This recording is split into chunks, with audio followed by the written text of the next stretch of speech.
À quoi sert la méditation? Et finalement, quelles sont les meilleures méthodes pour pouvoir commencer à bien méditer pour devenir un meilleur leader? Eh bien, vous savez quoi? On en parle avec mon invité maintenant. Bonjour et bienvenue dans cette nouvelle brève. Alors, lors d'une vidéo toute récente où je vous ai parlé de méditation et leadership, je vous ai dit que j'avais parmi mes amis la chance d'avoir un grand expert de la méditation, alors pas que de la méditation, mais entre autres de la méditation. Et si vous étiez intéressé, de mettre un petit commentaire pour pouvoir aller plus loin sur ce sujet et avoir des techniques pour commencer la méditation, notamment si vous ne saviez pas encore méditer. Donc j'ai la chance de l'avoir sous la main, j'ai la chance d'avoir mon grand ami Serge Eveco qui est avec moi. Merci Serge. Avec grande joie, bonjour tout le monde, je suis très heureux d'être sur cette chaîne qui est juste incroyable et extraordinaire. Donc merci de l'invitation, ça me fait très plaisir de partager mon expérience et ce que j'ai pu apprendre au fil des années. Merci en tout cas de me faire cet honneur. Vous n'imaginez pas à quel point j'aime profondément cet homme. Ça fait maintenant un peu plus de 7 ans que l'on se connaît, un peu plus de 7 ans que l'on ne se quitte plus. C'est un érudit, un grand entrepreneur, un homme d'une sagesse infinie et je pense que tu vas nous partager justement quelques pépites. Alors, plutôt que de faire, gérer tout ton parcours qui est pourtant extraordinaire, si je devais te demander, Serge, voilà, de te présenter un petit peu pour ceux qui ne te connaissent pas. Ce que j'aurais envie de dire qui est le plus marquant dans ma vie, c'est que je suis un mystique avec les deux pieds bien implantés sur la planète Terre. Je suis profondément amoureux de l'être humain. Je trouve que c'est tellement incroyable cette machine qui on est, que j'ai toujours cherché à étudier et j'ai eu le privilège de rencontrer des érudits dans ma vie, ce qui m'a amené à m'intéresser à la pratique de la méditation, aux pratiques spirituelles, à la recherche et c'est ce qui m'anime le plus depuis 1991 maintenant. Donc ça fait quelques années que je suis un grand amoureux de la vie et de tout ce qu'on est et qui on est. Merci infiniment. En tout cas, dans tous les cas, je vous mettrai bien évidemment des liens en dessous si vous voulez découvrir Serge et tout ce qu'il nous enseigne. Et notamment, j'apprends énormément grâce à Serge et notamment, on en parlera, on dira quelques mots autour du Kriya Yoga, entre autres, si tu es d'accord. Mais en fait, si on devait commencer directement dans le vif du sujet, justement par rapport à la méditation, si tu devais nous dire, c'est quoi pour toi méditer? Alors, il y a beaucoup de choses aujourd'hui qu'on entend sur la méditation. Pour moi, la manière la plus simple de parler de méditation, c'est de dire que c'est le meilleur outil pour faire connaissance profondément avec soi-même. C'est le meilleur outil pour de l'introspection et comprendre qui nous sommes, comment nous fonctionnons. Et une chose sur la méditation, on ne fait pas de la méditation, on utilise des techniques qui induisent un état méditation, qui est un état spécifique d'attention sans tension. Et l'objectif de ça nous amène à pouvoir être en présence avec soi. Pour moi, c'est ça l'essentiel, la base. Après, il y a des choses plus avancées, mais il faut commencer par là. D'accord. Alors, justement, si tu es d'accord, j'aimerais qu'on fasse un petit clin d'œil au Kriya Yoga, Oui. puisque notamment, je dirais que je suis les enseignements de Serge autour de cette pratique que j'aime profondément, qui est le Kriya Yoga. Et c'est vrai que la méditation fait pleinement partie de cette pratique du Kriya Yoga. Donc, est-ce que tu pourrais nous dire en quelques mots ce qu'est le Kriya Yoga? Alors, le Kriya Yoga, Kriya, ça veut dire action, et yoga veut dire union. Alors en Europe, quand on parle de yoga, on a un peu tout mélangé, mais à la base, c'est l'union. L'union avec notre être véritable, avec qui nous sommes. Et Kriya, ce sont les actions que nous mettons en place, qui sont des actions internes, choisies, alors on peut les mettre après à plusieurs niveaux, qui sont en opposition à karma, qui sont, on va dire, nos schémas inconscients pour faire de la manière la plus simple, tout ce qu'on fait inconsciemment, tout ce qu'on fait qui peut nous déséquilibrer dans notre vie, eh bien le but c'est d'adoucir ces actions en mettant à l'opposé des actions choisies, conscientes, au niveau physique, l'hygiène alimentaire, le sport, au niveau de nos émotions, apprendre à ne pas répondre aux émotions, au niveau de notre mental, à choisir où nous orientons notre mental. Et tout ça, ça demande la base de la méditation, c'est du travail, c'est de la discipline, c'est de la pratique, pour le but d'améliorer juste notre quotidien. Et le sens le plus profond du Kriya Yoga, le premier, c'est d'être heureux dans sa vie. Donc ça nous aide à devenir plus heureux. Et c'est déjà franchement un bon début.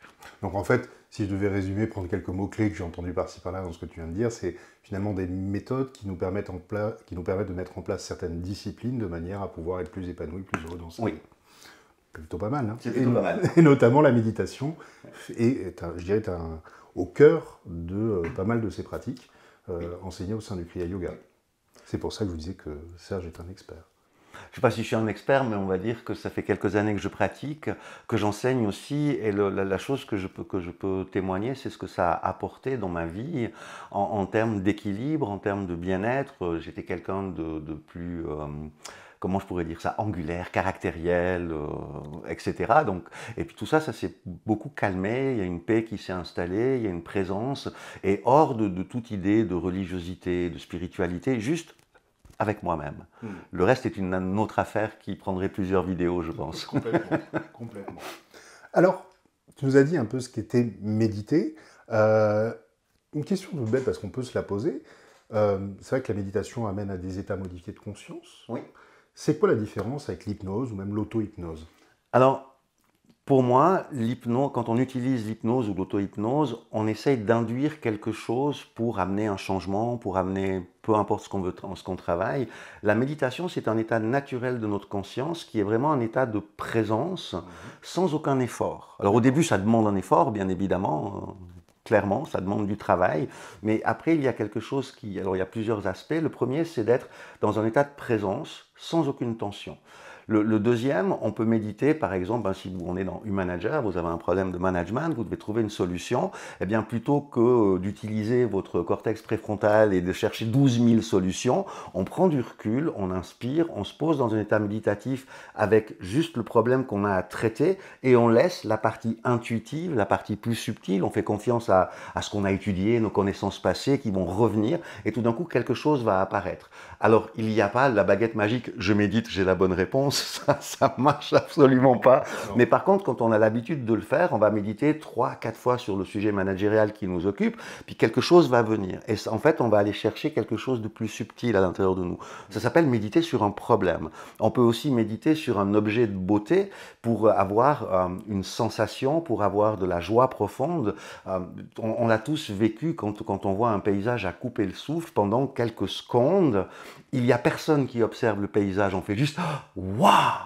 Et après, il y a le mental qui arrive et qui dit « Mon Dieu, que la cascade est belle, mon Dieu, que… » Et en fait, l'état de méditation, c'est cet état-là où il y a juste une présence spontanée à ce qui est et on fait « Waouh !» Et une petite chose, parce que ça traverse mon mental maintenant que j'aimerais dire, la méditation, ça n'est pas arrêter de penser, ça n'est pas du tout ça. Le processus de pensée, c'est le fonctionnement du cerveau, c'est physiologiquement, c'est le cerveau, son processus, c'est de penser, comme le cœur, c'est de battre. Donc, le but n'est pas là, le but est d'aller au-delà des pensées. Et ça, c'est plus intéressant. Complètement. D'ailleurs, je vais vous faire une confidence. Vous qui regardez cette chaîne, sachez que le titre de cette chaîne, La Brève du Manager, est apparu en état méditatif. Ou encore le titre de mon livre, Bon Manager, Mode d'Emploi, est apparu en état méditatif. Et c'est notamment grâce à Serge que j'ai appris justement à mettre en place ces techniques. Et vous voyez que ça, finalement, ça m'a amené à me mettre dans une position finalement plus détachée, plus méta, et qui a fait sortir des idées auxquelles je n'aurais peut-être pas pensé, même si elles apparaissent peut-être évidentes maintenant. Oui. Mais elles n'étaient pas évidentes au moment où j'y réfléchissais consciemment, en tout cas de manière plus focus, on va dire. Non, moins focus. Moins focus, plus cortex. Plus cortical. Plus cortical, voilà. Et donc, en vrai, tu as déjà commencé un peu à répondre, mais si on devait élargir, à quoi ça sert de méditer? Honnêtement, se connaître soi-même, vraiment, prendre un peu du recul, il n'y a rien de mal à être émotionnel. Par contre, réagir aux émotions, on l'a tous vécu, où tout d'un coup, quelque chose se passe dans le job, dans la vie privée, peu importe, et on a une réaction impulsive, et qu'est-ce qu'on fait? On fait des dégâts dans la vie de l'autre, on peut se fâcher, parce qu'on n'arrive pas à prendre du recul. Donc, une grande partie de la méditation, ça va être à pouvoir désémotionnaliser son mental, parce que c'est pas vous qui êtes émotionnel, c'est votre mental, et une des clés, c'est qu'on n'est pas obligé de répondre aux émotions de notre mental, et la méditation nous aide grandement à ça. La deuxième chose, c'est que ça nous permet de voir comment s'articulent nos pensées, et ça c'est quelque chose d'intéressant, parce qu'avoir la pensée, je peux penser, de toute façon, tu as vu comme il fait sa vidéo, il est nul, il n'y a rien de mal, cette pensée elle est spontanée, elle arrive. Par contre, si je commence à mettre, oui non mais franchement il aurait pu mieux se raser, franchement, ça sert à rien. Oui. Parce que ça crée un bruit qui est inutile. Et la méditation va juste permettre de voir la pensée et de ne pas la poursuivre plus loin, de l'arrêter immédiatement. Et il y a des pensées qui sont nocives. Alors j'aimerais donner une précision, les pensées les plus nocives qui existent, c'est les pensées que vous avez envers vous-même. Quand vous vous critiquez, quand vous pensez que vous n'êtes pas assez bien, quand vous pensez tout ça, eh bien la méditation aide à ne plus se juger, mais à devenir un peu plus, à dire, ok, cette partie-là de ma personnalité n'est pas assez équilibrée. Comment je vais pouvoir l'équilibrer plutôt que de mettre un jugement catégorique sur qui on est, ce qui est quand même une vraie catastrophe. Donc, si je pouvais vous donner un seul conseil, c'est appliquer la non-violence envers vous-même dans votre vie, c'est la chose la plus chouette à faire. Et après, la méditation amène plus de joie, plus de présence, plus de... moins de stress, on a moins de sensibilité au stress, on a une écoute plus attentive à l'autre, on a plus une perception des enjeux qui sont en train de venir, parce que comme on n'est plus prisonnier dans nos schémas de pensée, quels qu'ils soient, et qu'on les observe, eh bien quand on est en réaction avec quelqu'un, on va voir comment la personne joue aussi son rôle à elle, et comment nous on peut y répondre. Donc ça aide à la communication humaine, si je peux dire ça. Pour moi, c'est les grandes choses que procure la méditation. En tout cas, c'est ce qu'elles ont apporté dans ma vie, puis dans la vie des personnes comme toi, qui un jour ont dit, ben tiens, je vais essayer de mettre en place ce que dit Serge, quoi. Et tu as essayé Neti, tu as essayé des choses, et puis aujourd'hui... Ça marche. Ça marche. On va dire les choses simplement, ça marche, ça fait un bien fou. Oui. Et c'est vrai que ça devient quelque chose. Et je vais faire mon mea culpa, je devrais méditer encore plus. J'essaye de le faire le plus régulièrement possible. Je me fais souvent gronder, mais je devrais méditer encore plus parce que c'est vrai que c'est un bienfait extraordinaire. Oui. D'ailleurs, est-ce qu'il existe plusieurs formes de méditation? Oui. En fait, comme le mental humain, on n'est pas tous constitués pareil, on va dire, il y a plusieurs formes qui vont correspondre à notre nature. Et il y en a 4 essentielles. Alors peut-être que je vais devoir prendre un tout petit peu de temps. On parle de vraie méditation, si je peux dire comme ça, parce que la méditation guidée, ça n'est pas de la méditation. Mais c'est un très bon début, j'ai rien contre. Mais on a tendance à tout mélanger et je trouve ça des fois un petit peu dommage. La vraie méditation, c'est vraiment d'aller à l'intérieur de soi, de l'introspection. Et il y a des personnes qui peuvent simplement s'asseoir et entrer dans le silence. Alors au début ça marche pas, il y a des étapes, on en parlera. Il y a des personnes qui ont besoin d'utiliser ce qu'on appelle un mantra. Donc j'ai plutôt une culture hindouiste, donc en sanskrit on va utiliser une phrase qui va nous aider à entrer dans cet état de méditation. Il y a des personnes qui vont être plus sur la respiration et il y a des personnes qui vont être plus dans la dévotion. Alors peu importe la dévotion à une rose, à un Bouddha, à qui vous voulez, ça n'a pas d'importance, mais il y a des personnes qui, la dévotion va être importante. Ce sont les 4 aspects qui permettent d'entrer dans la méditation. Et ce qui est intéressant, c'est que dans toutes les traditions mystiques, on va retrouver ces 4 aspects-là, oui. Quelle que soit la nature et la tradition. C'est pas du tout oriental la méditation, c'est comment on peut dire, universel. Merci beaucoup pour le mot, c'est exactement ça. Oui, complètement. Alors, imaginons que je sois un novice total. Je n'ai jamais médité de ma vie. Et j'aimerais commencer. Quels seraient les premiers conseils que tu pourrais me donner pour débuter la méditation? Alors, la première chose, la patience. Ça, je pense que c'est la première chose. Vouloir obtenir quelque chose quand on met en pratique la méditation, c'est inutile. Ça demande de la patience et du temps. Ça, c'est la première chose. La deuxième chose, commencer par comprendre que tout commence par discipliner son mental. Vous ne pouvez pas méditer si votre mental n'est pas discipliné. L'objectif clé, c'est d'amener le mental, de réduire les pensées, de réduire le bruit et d'arriver à focaliser le mental sur un aspect, que ce soit mantra, visualisation, peu importe. Mais déjà de faire ça. Et l'objectif, ce n'est pas d'y arriver du premier coup, c'est impossible. C'est pas de faire 2 heures de méditation, ça sert à rien, le cerveau repart voyager dans tous ses sens. Donc au début, 1 minute, 2 minutes. Par exemple, visualiser un objet de beauté, donc j'ai une souris devant les yeux, qu'est-ce que je vais faire? Je vais regarder la souris, je vais mettre les yeux mi-clos et je vais essayer d'imaginer la souris devant moi. Et puis mon mental va revenir au pas de course et je ne vais pas réussir longtemps, donc je vais recommencer. Et en fait, je vais juste commencer à dire à mon cerveau, on fait quelque chose d'important, on va apprendre à faire ça. Et petit à petit, eh bien, on va arriver à garder l'objet qu'on cherche de visualiser, une rose, quelque chose qu'on trouve beau, à le garder plus présent, plus longtemps dans le mental. Et à un moment donné, à force de se concentrer, et c'est là où il y a la chose la plus intéressante, c'est que la méditation vient d'elle-même. C'est quelque chose qui s'induit par la concentration. Et ce qu'il y a après la méditation, qui est, on va dire, la méditation profonde, samyama, la joie sans cause, elle vient aussi naturellement à force de pratiquer. Donc le début est là. Et c'est juste le faire 1 minute, 2 minutes, 3 à 5 fois par jour, et le mettre en pratique. Et petit à petit, plein de choses vont se produire, et il faut juste être OK avec ce qui se produit. On ne peut pas stopper ses pensées, ça n'existe pas. Par contre, on peut apprendre à élargir son champ intentionnel sur quelque chose. Et ça prend du temps, comme toute chose. C'est aussi simple que ça. Et vraiment s'asseoir pour ne rien attendre. Dernière chose, vous n'êtes pas obligé de vous asseoir en tailleur, il n'y en a aucune obligation, ni allumer une bougie, ni être devant une statue, il n'y a rien de tout ça. La seule condition, c'est d'avoir le dos droit. Alors c'est là que j'ai un dossier, c'est de s'avancer un petit peu du dossier, d'avoir le dos droit, puis juste de lever un petit peu comme s'il y avait un fil qui nous tirait, pour essayer d'avoir la colonne le plus droit possible, et rester le plus détendu possible, les pieds posés sur la planète Terre, et juste ça, c'est la posture. Si vous avez des douleurs, vous ne pouvez pas méditer. Donc, trouvez une posture qui est confortable pour vous. Et de là, respirez. Moi, j'avais une habitude quand je travaillais et que je commençais à méditer. Donc, j'ai eu des patients dans mon cabinet. Entre chaque patient, je prenais 2 minutes sur ma chaise et je me centrais sur ma respiration pour passer d'une énergie à une autre. Et en fait, c'est méditer. Et maintenant, quand je m'assieds, alors j'ai l'habitude d'être assis en tailleur, je ne me dis pas je vais méditer 1 heure, ça n'existe jamais. Quelque chose se produit et après il y a un temps qui découle de lui-même. Mais c'est 1 minute par 1 minute qui ont fait ça. Et les résultats ne viennent pas immédiatement. Au début, on a l'impression qu'il se passe franchement rien. Puis il y a même des fois où on s'assied et je dis qu'est-ce que je fous là? Oh, il ne se passe rien, mais il y a des pensées. Ben c'est ok. Levez-vous, allez faire autre chose et revenez. Mais c'est ça.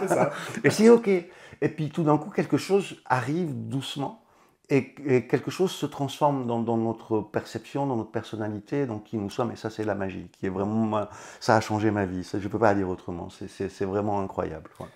Tout à l'heure, tu donnais l'exemple avec la souris, donc essayer de visualiser, et notamment visualiser un objet de beauté, etc. Mais finalement, nous avons 5 sens. Est-ce qu'il est possible de passer par d'autres sens que la visualisation? Oui, on peut passer par d'autres sens que la visualisation. On peut passer, alors, par l'ouïe, c'est un peu plus compliqué parce qu'on ne peut pas mettre une musique méditative, parce qu'en fait, elle nous emmène dans un voyage, elle ne nous amène pas à l'intérieur de nous-mêmes. Par contre, la voix, la méditation que j'enseigne le plus aux débutants, aux personnes qui veulent apprendre la méditation, elle s'appelle Neti. Et en fait, c'est quelque chose qui est tellement simple à faire, tellement facile, qui ne prend pas de temps, qu'on peut faire tout le temps, même en faisant la cuisine, parce qu'elle ne demande rien. C'est une méditation qui nous permet de voir comment s'articulent nos pensées et qui nous ramène tout le temps, simplement, à une pensée, si je puis dire comme ça, ou 3 pensées, si je peux dire ça comme ça.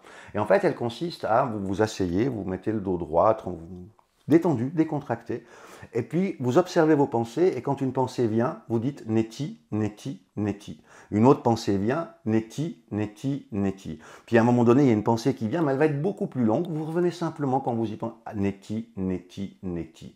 Et rien que de faire ça, ça va amener votre mental, qui est comme un chiot qui va dans tous les sens, à apprendre à se focaliser sur quelque chose, à revenir tout le temps là. Et un jour, il va y rester.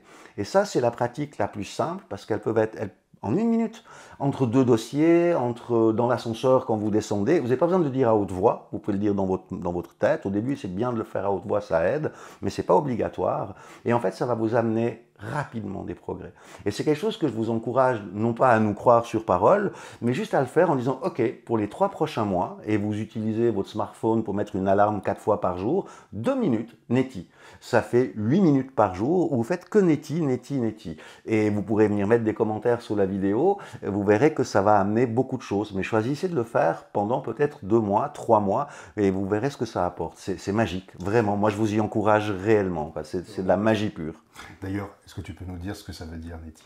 Neti, neti, neti veut dire ni ceci, ni cela.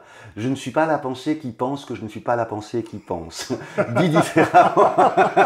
Voilà, je pensais que ça valait le coup, quand même, de vous le dire. Non, qui suis-je? En vrai, je ne suis pas le corps, je ne suis pas les émotions, je ne suis pas le mental. Il y a quelque chose d'autre, on pourrait parler de conscience, d'esprit, on pourrait avoir de longs débats sur le sujet, ils ne sont pas très importants, mais je l'ai dit tout à l'heure, la pensée est un processus physiologique qui appartient au cerveau. Je ne suis pas à ces pensées-là. Exactement. Et donc, si je devais résumer, par exemple, je décide d'avoir un objet de méditation, Oui. la souris, ou j'imagine une rose. Plutôt une rose, c'est quelque chose de beau qu'une souris. Voilà, une rose. Une rose. On est dans le sud. Donc je visualise une rose, et alors que je visualise une rose, par exemple, à un moment, je commence à penser, ah oui, c'est vrai qu'il y a les courses, et hop, hop. Donc pour faire taire, entre guillemets, le ah oui, il y a les courses, ça va être neti, neti, neti. Ouais. Et donc ça me permet de me recentrer et revenir sur ma rose. Alors on peut utiliser les deux de manière différente. Alors au début j'encourage à commencer par une forme simple parce que d'abord c'est pas si facile que ça de visualiser. Tout le monde peut, mais par contre c'est la même chose, ça s'entraîne. Donc utilisez plutôt un cercle, utiliser une couleur, utiliser quelque chose de simple et de facile. Et le but c'est effectivement c'est de la garder dans sa tête. Donc on va dire j'imagine un soleil, je mets mon soleil et tout d'un coup, mon Dieu il faut qu'on fasse... Je garde le soleil. En fait, je reviens à revisualiser le soleil. Et je fais ça. Et puis, neti, plutôt que d'avoir le soleil, eh ben, quand je vais faire neti, neti, neti, il faut que je... Neti, neti, neti. Demain matin, j'ai neti, neti, neti. Et c'est juste ça. C'est simple, en vrai. C'est ça. C'est de l'auto-tais-toi. C'est de l'auto-tais-toi. C'est ça. Pour dire ça poliment. Ouais. Après, on est des êtres de rituels, donc c'est bien de mettre en place des rituels qui vont aider notre cerveau à mettre en place de nouvelles attitudes, de nouvelles habitudes, de nouvelles choses. Il en parle dans plein de vidéos dans sa chaîne. Donc c'est aussi pour ça qu'on utilise des rituels, pour nous aider à mettre plus de paix, plus de joie, plus de... Voilà. Et il y a une question qu'est-ce que vous voulez atteindre avec la méditation? C'est une question à se poser parce que moi, ça adoucit mon caractère, si je peux dire ça comme ça, mais peut-être que vous avez déjà un caractère très doux, mais que vous avez besoin de plus de concentration, que vous cherchez, peu importe, qu'est-ce que vous voulez atteindre? Et prenez l'habitude de noter en disant « Ok, je commence aujourd'hui à faire la pratique neti, j'aimerais avoir plus d'énergie, plus de concentration, plus de joie, plus de ce que vous voulez. » Puis vous mettez ça dans votre carnet et vous observez. Parce qu'il y a un truc qu'on ne voit jamais, c'est les progrès qu'on fait. C'est toujours quelqu'un, un ami qui vient vous dire « Hey, ça fait ça, c'est génial, bravo !» Il dit « Oh, je n'ai pas remarqué. » Donc notez. Et ça, c'est intéressant à faire. Là, tu nous as donné, on va dire, les méthodes pour commencer. Existe-t-il des méthodes avancées de méditation?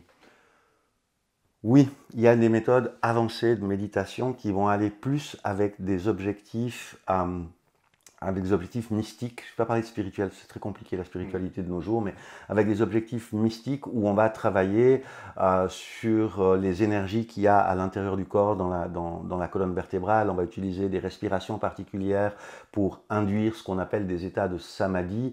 Un état de samadhi, c'est un état où c'est la même chose quand vous contemplez la cascade, tout d'un coup vous disparaissez, il n'y a plus que ce qui est là, et il n'y a plus de cascade, il n'y a plus de vous, il n'y a plus de distance entre les deux, il y a juste la présence spontanée qui est là. Donc pour induire ça, oui, on utilise des techniques spécifiques. En règle générale, c'est très souvent des techniques de pranayama, de respiration, qui vont être utiles, des méthodes et des manières de respirer. Après, si on parle mystique pur, l'enseignement le plus pointu qui existe, c'est celui de Maharshi Ramana qui parle de self-inquiry, l'auto-investigation, en se posant la question « qui suis-je ?» non pas pour avoir une réponse, mais pour aller à l'origine de la pensée. Parce que la première chose qui arrive quand on se lève le matin, c'est « je ». Et après, c'est « je suis ceci qui aime boire mon café ou mon thé ». Et après, « je suis manager, je vais faire ma vidéo ». Et en fait, on construit tout qui nous sommes, mais la première, c'est « je ». Et tout l'objectif, c'est de retourner à ce « je » là. Complètement. Tu nous as donné une super technique qui vraiment est efficace, donc mettez-la en application neti. Est-ce que tu pourrais nous donner une autre technique simple? Je pense que la deuxième meilleure technique, elles sont toutes bonnes, mais je pense que la deuxième meilleure technique, c'est ce qu'on appelle la respiration alternée.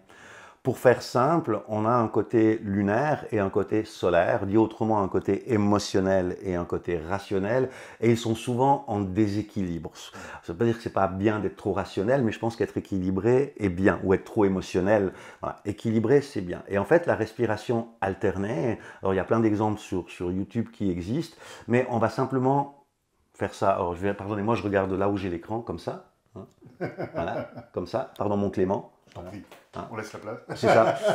On va simplement faire ça. On va poser, alors en principe c'est bien de s'appuyer sur une table pour éviter de fatiguer les épaules et autres. Donc on appuie là et on va inspirer. Si on est trop émotionnel, on commence par le côté gauche. Si on est trop rationnel, on commence par le côté droite. Et on va inspirer avec la narine, boucher, expirer avec l'autre narine, inspirer avec la même narine, boucher, expirer, inspirer. Et en fait, on va faire ça juste 2 minutes encore une fois, pas beaucoup de temps. Et qu'est-ce que ça va faire? Alors, je ne vais pas trop développer parce que ça prendra aussi un petit peu de temps. Mais pour faire très simple, on a 2 canaux de chaque côté. Quand on inspire, l'énergie va entrer dans ces canaux. Et là, on va équilibrer l'énergie solaire, rationnelle, et l'énergie lunaire. Et en fait, on va équilibrer notre conscience. Parce que tout le but mystique, c'est pas de la religiosité, c'est pas tout ça. C'est de nous équilibrer nous-mêmes. Complètement. Et pour la petite histoire, alors, il faudrait que je retrouve les références. Si je les retrouve, je les mettrai en dessous de la vidéo. Mais il y a des études qui ont été réalisées en imagerie médicale sur cette technique-là spécifiquement, où on voit qu'en effet, il y a une forme de, je ne veux pas dire de bêtises, mais de mémoire, une forme de synchronisation des 2 hémisphères cérébraux. Oui. Donc clairement, c'est une technique qui va avoir un effet que l'on peut observer clairement sur le fonctionnement de votre cerveau. Oui, alors, aujourd'hui, et merci à tout le progrès, à toute l'évolution, mais il y a des choses qu'on peut mesurer, qu'on peut voir. Le Kriya Yoga est une science qui a de nombreuses centaines d'années, et ce qui, moi, depuis quelques années, m'ébahit complètement, c'est que ce que j'ai étudié il y a 30 ans, aujourd'hui, les neurosciences en parlent, et tu dis, waouh, quoi. Donc, c'est quand même des érudits, c'est encore une fois mystique au pied sur terre, parce que scientifique, j'ai une approche pragmatique de la vie, et je trouve ça incroyable, quoi. C'est magique. Donc, c'est un outil de connaissance de soi, c'est pas un outil pour aller rencontrer Dieu quelque part, ça c'est autre chose, mais c'est vraiment un outil de rencontre de soi, vous êtes votre meilleur ami en vrai, et quand vous méditez, eh bien, vous êtes en lien avec votre meilleur ami vous-même, et ça, c'est le plus précieux cadeau qu'on puisse recevoir à mes yeux. Tu parlais de discipliner son mental tout à l'heure. Oui. Imaginons que justement je mette en place, en pratique la méditation. Dans ma vie, in fine, c'est quoi finalement être une personne avec un mental discipliné? Oh, ça c'est une excellente question. Alors, un mental discipliné va vous permettre de créer, réaliser et construire ce que vous souhaitez de manière beaucoup plus efficiente et beaucoup plus efficace. Ça va vous permettre d'être moins dispersé dans tous les sens, d'être moins réactionnel à votre environnement, d'avoir plus de recul et de pouvoir avoir une réflexion plus profonde sur ce que vous voulez faire ou pas. En 2 mots, aujourd'hui, c'est connu, si ce que tu penses, ce que tu répètes, les gestes que tu as, les actions deviennent ta destinée. Aujourd'hui, ça a vu passer et repasser. La première chose, c'est ce que tu penses. Et si vous voulez, par exemple, avoir une chaîne YouTube qui cartonne, bien bon, alors je sais le travail qu'il y a derrière, hein, parce que c'est pas juste j'ai une super chaîne YouTube, et là chez YouTube ça va apparaître. Ça marche pas bien comme ça. Non. Mais par contre, de savoir utiliser ça, en fait, ça va mettre tout votre organisme en mouvement pour faire le travail. Et ça va, au niveau de votre énergie, ça va, on appelle ça magnétiser, ça va faire en sorte que ça se produise et ça se réalise. Et en fait, c'est la capacité à fixer quelque chose dans notre mental qui va amplifier ça. C'est un peu comme un électroaimant. Et ça, c'est quelque chose qui est vraiment très intéressant. Et c'est quelque chose qu'on utilise, et en tout cas dans ma vie, ça c'est clair que ça fonctionne, donc ça c'est aussi ça, mais ça va beaucoup servir à ça. Et le reste à vraiment devenir non émotionnel. Encore une fois, alors j'ai rien contre les émotions. D'abord, 2 petites choses. Il n'y a pas que des émotions positives et on ne peut pas avoir que des émotions positives. Ce n'est absolument pas vrai. Et la deuxième chose, ce n'est pas le but de chercher des émotions positives. Le but, c'est de désémotionnaliser. Parce que quand on désémotionnalise, c'est facile à comprendre. Quand tout d'un coup, vous avez votre femme, votre mari, et vous vous engueulez, vous êtes dans le brouillard et ce qui sort de votre bouche, ce n'est pas toujours très cohérent. Et quand vous prenez du recul, qu'est-ce qui se passe? Vous ne direz jamais la même chose que vous avez dit quand vous étiez en colère. L'exemple est aussi simple que ça. Et quand on a l'habitude de focaliser, ça ne veut pas dire qu'on ne s'énerve jamais, il ne faut pas rêver non plus. J'aimerais bien. Non, ça marche pas comme ça. Mais quand on a l'habitude, d'abord, on peut appuyer très rapidement sur le frein. Neti, neti, neti, c'est le frein de toutes les pensées qui arrivent. Et puis la deuxième chose, c'est qu'on a un petit peu plus de recul. Donc on respire plus rapidement, plus profondément et on arrive à juste ça. Donc ça, pour moi, c'est aussi donc c'est ce qu'apporte la méditation dans ses bases. C'est un peu, si Bien sûr. tu me corriges si ma métaphore est erronée, mais en fait, c'est un peu comme si on arrivait à se mettre en position méta. Oui. C'est-à-dire que, imaginons, je suis en colère face à une situation. Donc, en général, l'émotion va nous faire perdre la pensée claire, puisqu'on va être dans le vouloir satisfaire notre besoin, en tout cas qui est attaché à cette émotion. Et donc, en général, la perte de la pensée claire nous amène à avoir des interprétations erronées. Les interprétations erronées nous amènent à avoir des comportements et réactions inappropriées. Et donc, le résultat est l'opposé de ce que l'on souhaite. Alors que si finalement on arrive, ok, il y a l'émotion, elle est là, c'est un signal, c'est important, mais on arrive à se mettre en position méta, un peu comme un observateur de la situation, un peu comme si vous voyez deux personnes se disputer, c'est pas la même chose que si vous faites partie de la dispute. Oui. Alors, après, c'est pas que en position méta, ça veut dire qu'on arrive à diminuer l'intensité de l'émotion. Encore une fois, il n'y a rien de mal avec les émotions, mais quand on arrive à, si par exemple vous avez de la colère qui arrive, ça arrive, on est irrité, on est à tout le monde, ben, il y a un truc très simple. Vous imaginez que vous respirez au travers d'une paille et vous faites ça 5 fois. Vous verrez que la colère, elle fait... C'est très simple. Et en fait, vous amenez du froid à l'intérieur de vous. La colère, c'est de la chaleur, on va dire. Et du coup, ça va calmer. Et en fait, les pratiques mystiques, c'est plein de choses comme ça qui nous permettent de mieux diriger notre vie, de mieux contrôler les choses, de réagir avec plus de paix, plus d'équilibre, parce que des fois, on vient nous chercher aussi, et c'est pas toujours facile, mais ça nous permet d'équilibrer ça. Donc, c'est à tout ça que sert la méditation, et ça fait des années que je pratique, je l'ai vu dans ma propre vie, je l'ai vu, ça fait des années aussi, je le vois dans sa vie, dans la vie de toutes les personnes avec qui je le partage, ça leur amène franchement plus de joie. Oui, franchement. Je vous le confirme.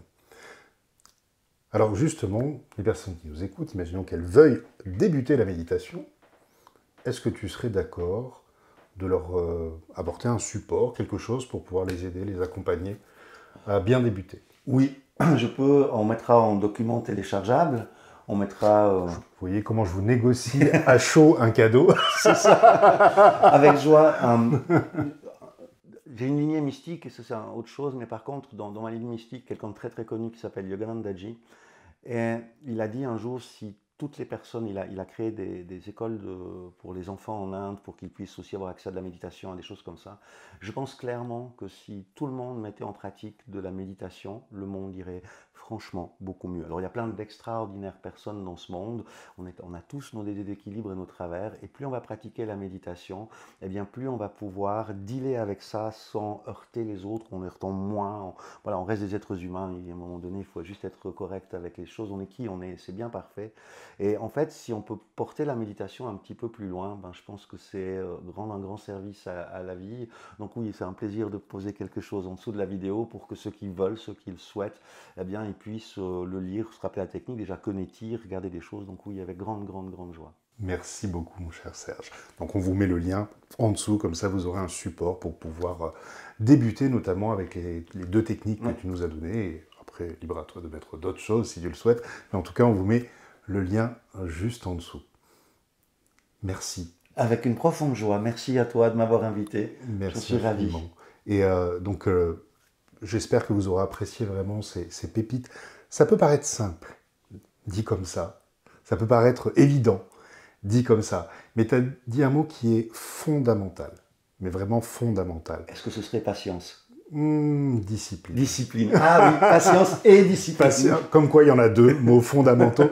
Et vraiment, je pense que ça se résume beaucoup à ces deux mots-là. C'est-à-dire pratiquer, pratiquer, pratiquer, patience et discipline. Et vous verrez les effets se mettre en œuvre avec le temps. Ouais. Donc, mais ça veut dire que méditer, ça va vous demander de mettre en place. Mais comme tu as dit, c'est 1 minute par-ci, 2 minutes par-là. Pas besoin de méditer pendant des heures. C'est juste mettre en place cette petite pratique quotidiennement. Puis après, d'autres choses vont se produire, mais ça se découvre. Et puis, de toute façon, si c'est quelque chose que vous commencez à mettre en pratique et qui vous touche, vous allez avoir envie d'en savoir plus et vous allez trouver Il y a plein de choses qu'on peut faire, vous allez trouver. Donc, commencez le premier pas. Et après, comme toute chose, quoi, on ne devient pas Roger Federer ou Djokovic sans aller taper sur la baballe à tous les jours de ta vie, en mettant de la discipline et en faisant des efforts et en se privant d'autres choses. Donc, c'est pareil pour tout. Donc, oui, de la discipline et de la patience, c'est clair. Complètement. Un grand merci, Serge. Grande joie, merci. Merci beaucoup. J'espère que vous aurez trouvé vraiment beaucoup de valeur dans ce que Serge nous a partagé. Mettez en place, appliquez, vous verrez les changements se mettre en œuvre. Et bien sûr, je vous mets toutes les informations en dessous concernant Serge et le lien, bien évidemment, pour le support à télécharger. Et je vous dis à très bientôt pour une nouvelle vidéo. Et n'oubliez pas, hein, vous pouvez télécharger gratuitement un extrait de mon livre Bon Manager, mode d'emploi pour pouvoir le découvrir. Le lien est dans le descriptif de la vidéo. Et pour vous abonner, vous cliquez à gauche. Et pour voir une autre vidéo, vous cliquez à droite. Allez, à bientôt.